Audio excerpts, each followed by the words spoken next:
I want to thank you guys for checking us out on Three Brothers No Sense. It's your boy Buff.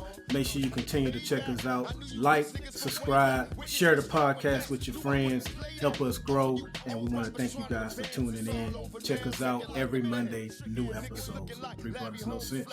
I want to keep the serious tone going.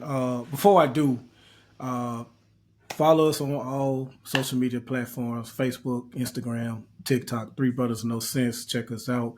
Also, a shout out to the Inspire You on Air Ladies, Miss Bambi and Miss Candace Minifield. We hope to have them on here very soon. We're going to have to align some schedules. Um, but what I want to talk about is therapy real quick. One, I want to let everybody know that I won my argument with my therapist uh, last month. We had a disagreement about some things, and um, we between that session and the next session, I took some time to think about what was said to see if I was right or wrong. She did the same. We came back. Her first question was, "Did you think about it?" I'm like, "Yes," and I said, "I still think I was correct," and I laid out examples why. And her response was, "You know what? I thought about it, and you're right." I was like, how about that? So I didn't even know you could argue with your. It wasn't an argument for real. For real. It was a disagreement. Yeah. It was a discussion, and I thought that was cool, man. We had fun with that. The other thing I want to discuss is something I've noticed about myself that I can't wait for my next session to discuss. How buff you are? Is no, no. I am going to try to get back buff though, not buff, but just healthier. I have begun at times to resent people who have both parents. And that is no fault of anybody but what I'm dealing with. So anytime somebody with both of their parents alive and they criticize them on something, I've noticed that I've gotten a little sensitive about that. Like, man, let them be. Let them, if that's what they want to do, let them do it. Like, and I had to look at myself and say, yo, I think that's becoming a thing for me. And I can't wait to just discuss that. And I mean, obviously, me not having both of my parents, that's the obvious answer, but I feel like there's always something deeper. And I can't wait to discuss that. And last but not least, a couple of people feel like I was once against therapy. And I just want to correct that. I've never been against therapy. I have always pointed out what I think are faults with it and how it can be misused and how I question what, a matter of fact, that was one of my questions for the show one time. Is it working?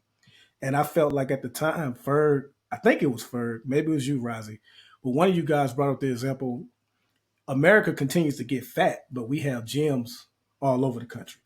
So it's not that gyms aren't working. We still just ain't doing our part. Plus, our food is trash in this country as well.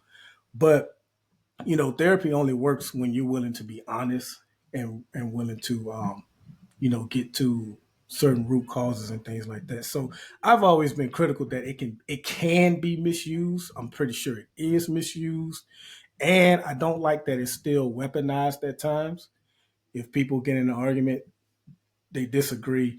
You know what? You need to take your ass to therapy. And they don't mean that in a genuinely go get some help. They mean that in you're so far off, you need some professional help. I just think it's still weaponized. So I think I've always spoken about the nuances and the criticisms of it, but I've always been pro therapy. In fact, I think therapy should be a part of reparations for Black Americans.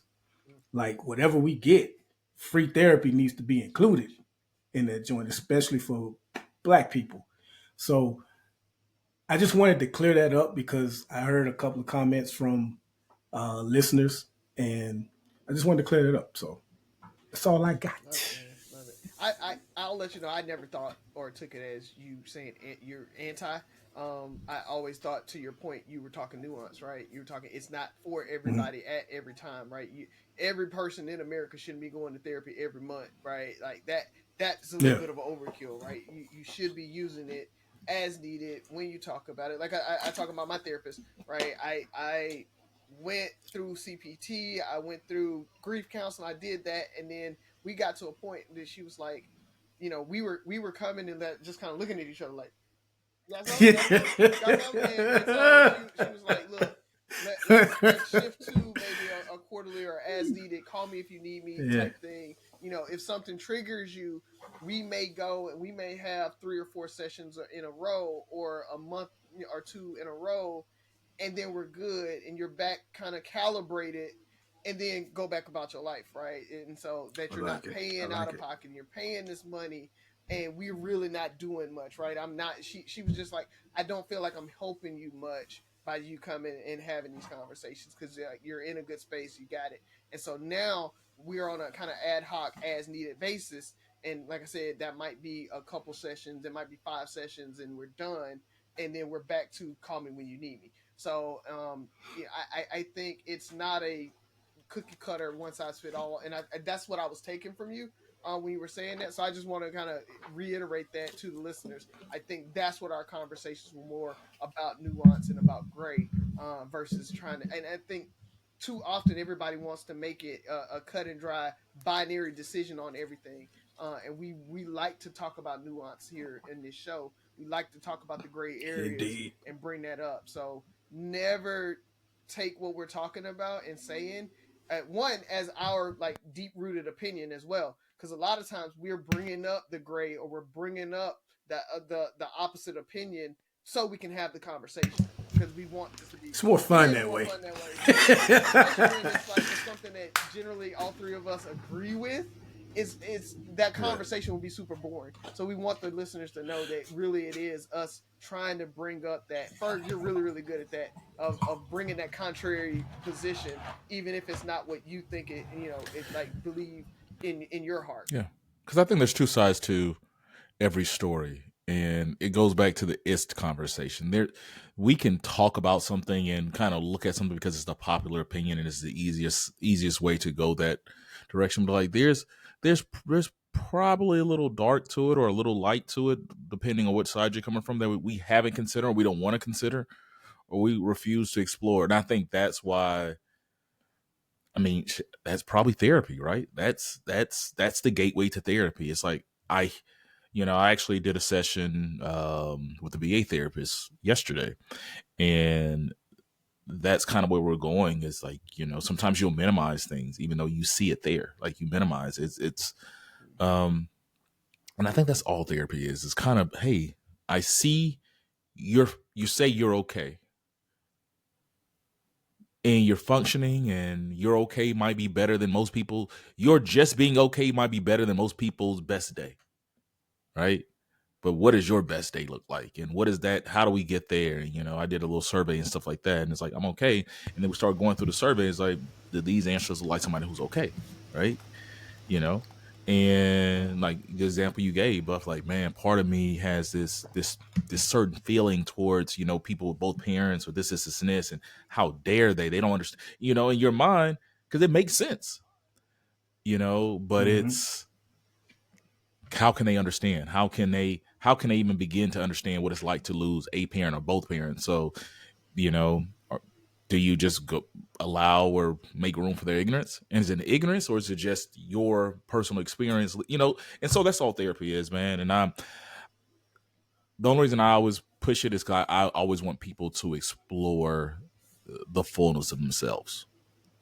Mm-hmm. Yes, because we all have blind spots. Like the person that says I'm okay, they genuinely think they okay, and then you start talking about certain issues. The first session we had, I just remember us having a discussion, and like my eyes just started watering up. I'm like, whoa, Yeah, where did that come from? yeah. That's how mine went yesterday. And I'm like, I'm okay because I'm so used to being, because we were talking about it in last week was the 3-year anniversary of the death of my father. And so was on spring break and all this stuff. We start talking about that, wanting to focus on my wife and kids for that day, and not bring, because I was gone all week, like I said earlier, and I wanted them just to enjoy that break, because there's going to be an anniversary every year.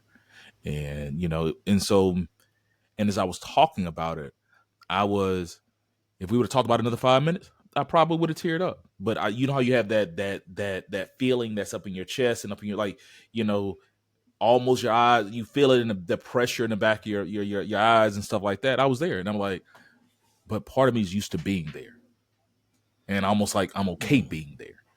And then you have the questions like, should you be okay being there, or should you be okay?